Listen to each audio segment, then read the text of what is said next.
Greetings, my sixth graders. We are going to start with Day 7 vocabulary. Get pumped. We are learning about 12 different words today. I know, so exciting. These words are all going to be about figurative language. Super fun topic. How is that for some voice for you, by the way? If you remember from our vocabulary lesson last time, voice is the way that the author is talking. It has personality. That introduction had a lot more personality than some other descriptions I have given in these other presentations. So I hope you enjoyed it. Now moving on to figurative language. This can be found at the bottom of page 3.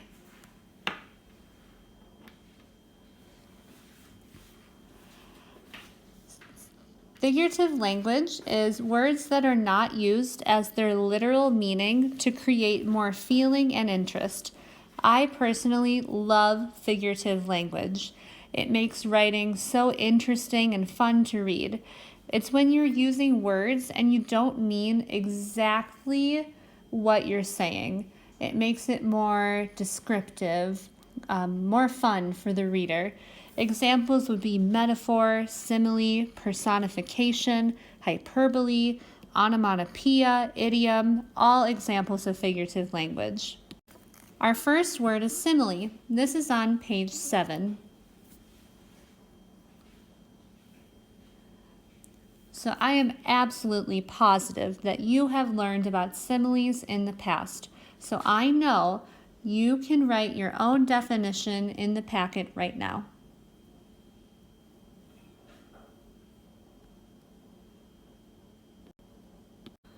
Your definition probably was something along the same lines as this, comparing two things using like or as. Here are some examples. You're as beautiful as the sunset. Your eyes sparkle like diamonds. In these examples, you're using the words like and as to compare you to other things, the sunset, the diamonds. This gives your descriptions more meaning and makes them more descriptive. Instead of saying you're beautiful, you are saying you're as beautiful as the sunset. Wow, that really means a lot. It gives more meaning to just how beautiful you are. The sunset, wow, that's so beautiful. Your eyes sparkle like diamonds. Wow, there's so much detail in that. I can see that already. Such beautiful eyes that you must have. Now, write down an example of a simile in your packet in the third column.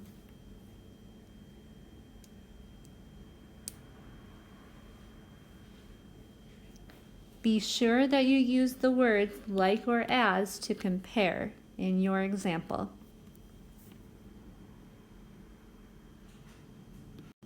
Now we are going to talk about a metaphor. This is on page 5. A metaphor I know you also have learned about in the past, so you should be able to write the definition right now.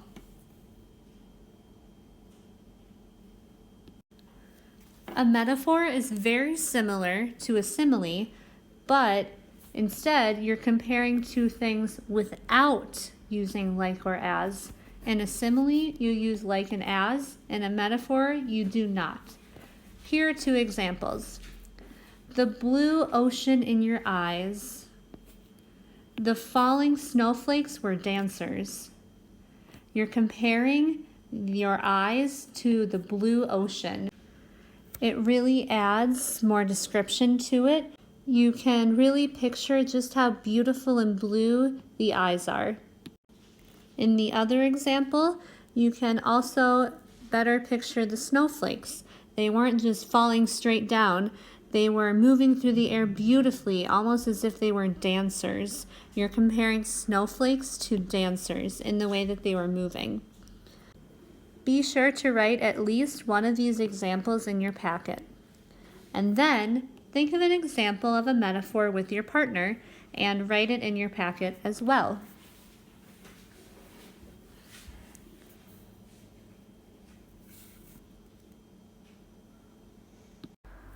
Now we will talk about the word personification. This word is not in your packet, but it is very important that you know this word for the map test. So personification is giving human characteristics to non-human things. Here are some examples. Lightning danced across the sky. Lightning can't literally dance like a human could, but it gives us more description of how the lightning was shining in the sky. It was like as if it were dancing. The last piece of pie was calling my name. A pie cannot actually call your name. It's not literally saying, Miss Taylor, Miss Taylor. But you're giving the characteristic of a human. A human could do that. So you're giving that to the pie to describe that you really wanted the piece. The third example is, the wind howled at night.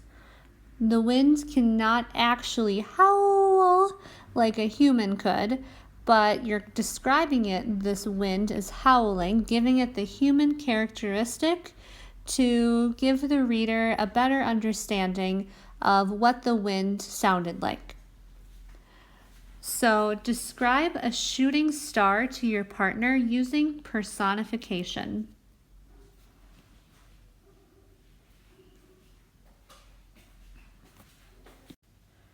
Maybe your sentence was something like this.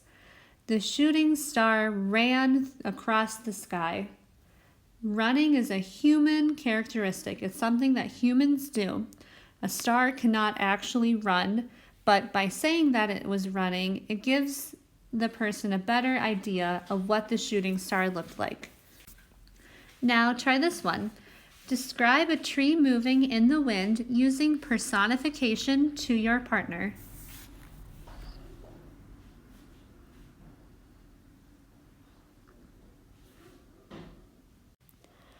Maybe you said something like this. The tree waved. Obviously, a tree cannot wave. It does not have hands to wave. That is something a human does. But by describing the tree as waving, it gives you a better idea of what the tree looked like. Our next word is hyperbole. This word also is not in your packet, but once again, it is very important that you know this word for the map test. A hyperbole is an exaggeration. It's not meant to be taken literally. So some examples would be, I'm so hungry I could eat a horse. I sure hoped that you would not be able to eat a horse. But by saying you could eat a horse, it lets whoever know that you're talking to that you are really, really hungry. The car goes faster than the speed of light. Obviously not possible, but by using this hyperbole, this exaggeration, it lets the person know that the car goes really fast. Our house cost $1 bazillion. Once again, not true, but the effect is that you know the house was very expensive. Give an example to your partner of a hyperbole about needing your cell phone.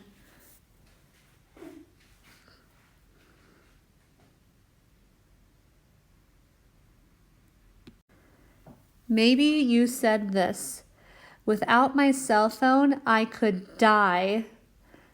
I really, really hope you would not literally die without your cell phone, but it's an exaggeration, a hyperbole, to let whoever know that you're talking to that it's really important to you that you have your cell phone. Now we are going to look at alliteration. This is the very first word in your packet on page 1. An alliteration is repeating the sound at the beginning of words in a row. An example would be, good girls greet guests. All of these words start with a g sound. Good girls greet guests. So write this example in the third column of your packet. Now, think of an example of alliteration with your partner and write it in your packet as well.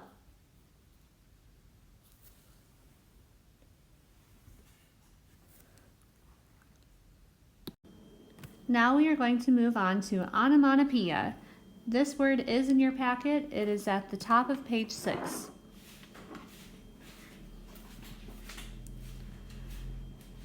Onomatopoeia is a word that shows a sound. Here are some examples. Buzz, boom, bark, smack, beep. Think of 2 examples of onomatopoeia with your partner and write them in your packet.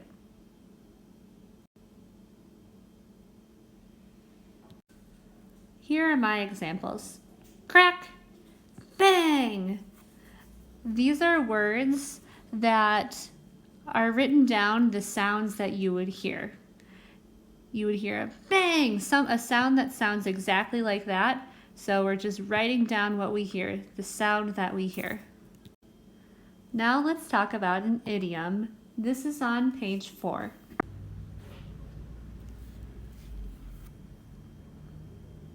We have been talking about idioms all year, so at this point you should be able to write the definition on your own in the packet.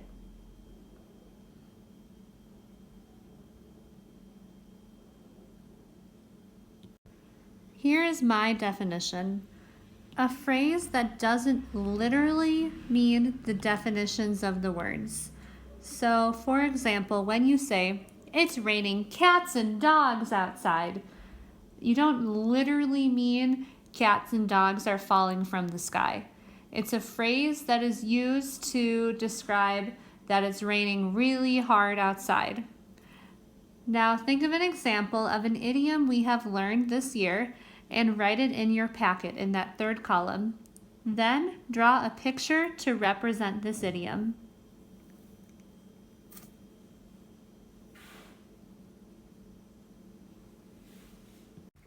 So one idiom we learned this year is when pigs fly. Obviously, pigs don't literally fly. It's an expression that's used to mean it's never going to happen. Pigs will never fly. So here's my picture of a flying pig to represent this idiom. Now let's look at the word slang. It's the very first word on page 8.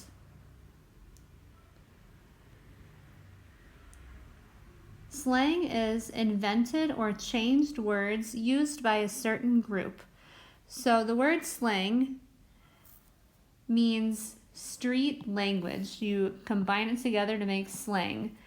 So these would be words that you wouldn't use probably with your grandma. You wouldn't use in an essay. It's words you would use with your friends when you're just hanging out. These are words that when you are learning another language, they are harder to understand because they don't literally mean exactly what they're saying. So there have definitely been times this year when I have used slang and a lot of you don't really know what I mean. For example, she came in clutch.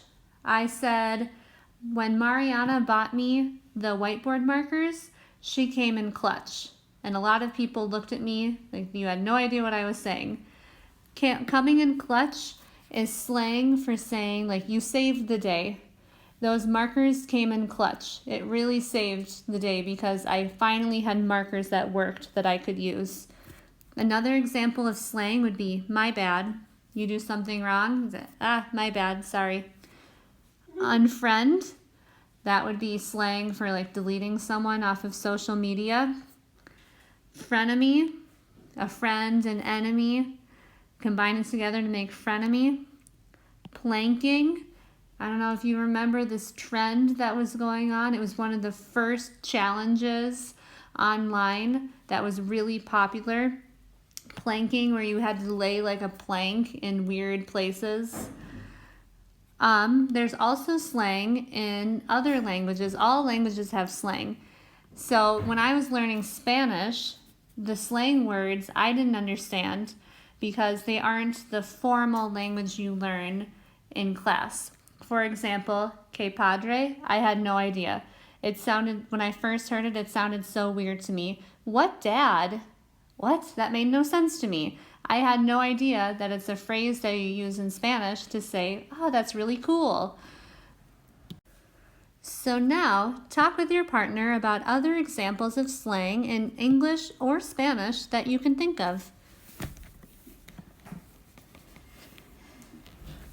Here are some examples of some of my favorite slang words. LOL, laugh out loud. Merce, it means a man purse. Hashtag, I think we all know what a hashtag is. On point or on fleek means like, yeah, that's exactly right. It's perfect. All the feels, meaning you are feeling a lot of emotion about it. And lastly, bye Felicia. Now let's look at paradox. It is on page 6.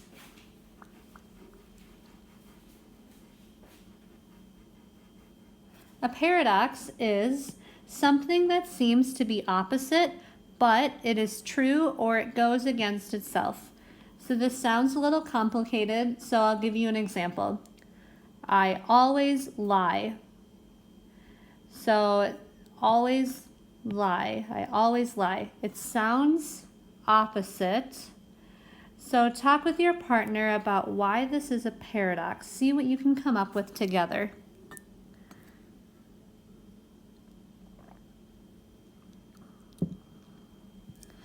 So always lie is a paradox because if you always lie, then that means you're lying when you say this here. So you don't always lie, but you're saying here you do always lie. It goes against itself. So it is an example of a paradox. Now we are going to talk about analogy. This is on page 1. It is the second word on the list. An analogy is comparing two things that are alike in some ways to help explain something. Examples, I feel like a fish out of water. You're comparing yourself to a fish out of water to explain how out of place you feel. I'm going to be toast at work. You're comparing yourself and toast to explain that you're going to be burned at work, like you're going to be in really big trouble. Now, analogies are most likely going to come up on the map test like this here. It is really common to see analogies written like this. Something is to something as something else is to another something else. So here's an example. Small is to little as big is to large. In order to figure out what these somethings are, what words go here, you need to compare these to the first things. What is their relationship? Small and little. These words are synonyms. They mean the same thing. So whatever this relationship is, this relationship between these two words needs to be the same. So if these two, small and little, if these are synonyms, then that means whatever these two words are, these need to be synonyms too. So small is to little as big is to large. I also could say small is to little as happy is to cheerful. Those happy and cheerful are synonyms, so they have the same relationship as this side. These are synonyms too. Here's another example. Happy is to smile as blank is to frown. So first think, what is the relationship between these two words? Once you figure that out, you can figure out what goes in this blank. Once you think you know, write this whole example in your packet.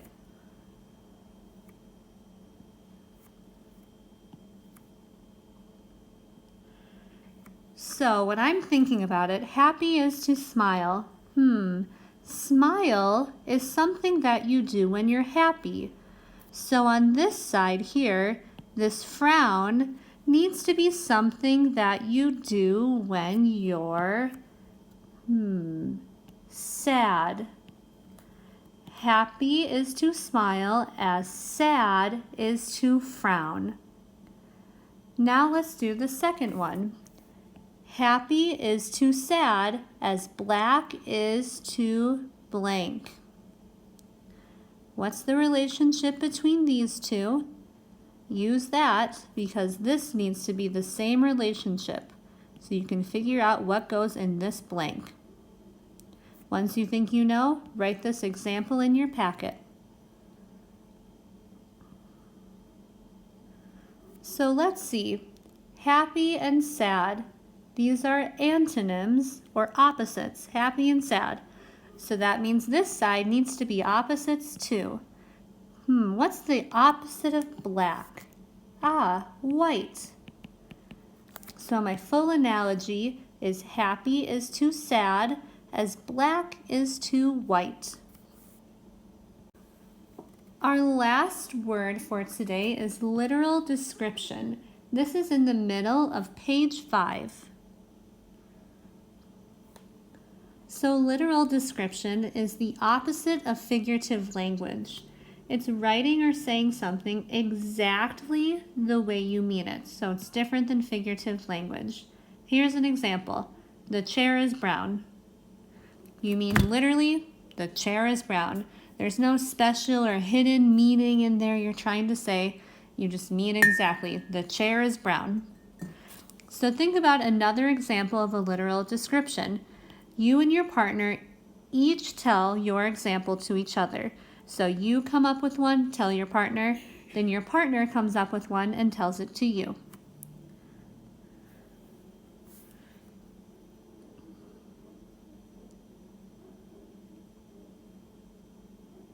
Now that is the end of day 7 vocabulary.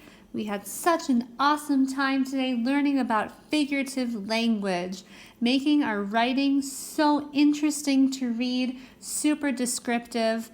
These are all really great tools we can use as we're writing. So now that we've learned about figurative language, you should be able to do the homework for day 7.